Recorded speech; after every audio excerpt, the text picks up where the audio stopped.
এই মুহূর্তের big breaking news শীর্ষ সংবাদের পর্দায়।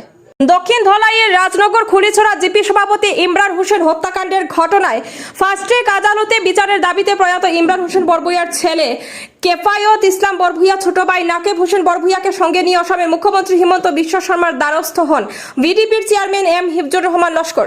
ইমরানের ছেলের মাথায় হাত বুলিয়ে খেয়াল রাখবেন বলে জানান মুখ্যমন্ত্রী। উল্লেখ্য, ইমরান হত্যাকাণ্ডের ঘটনায় তার স্ত্রী রিনা বেগম বরভূয়া ও তার বিজু লস্করকে গ্রেফতার করে আদালতে পেশ করে পুলিশ। বিজু লস্করের সঙ্গে পরকীয়ায় জড়িয়ে রিনা বেগম বরভূয়া তার স্বামী ইমরান হোসেন বরভূয়াকে ঠান্ডা মাথায় হত্যা করেন বলে অভিযোগ। হাইলাকান্দি থেকে বাহার লস্করের রিপোর্ট, তরঙ্গ টিভি। ফাস্ট ট্র্যাক ট্রায়াল লাগবে কোন জেলা? হাইলাকান্দি। ফাস্ট ট্র্যাক করো। খেয়াল রাখো।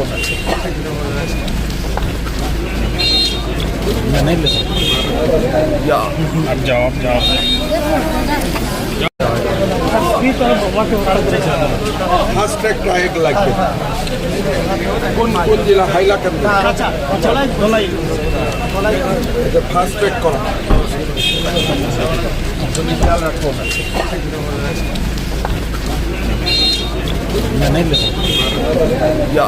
अब जाओ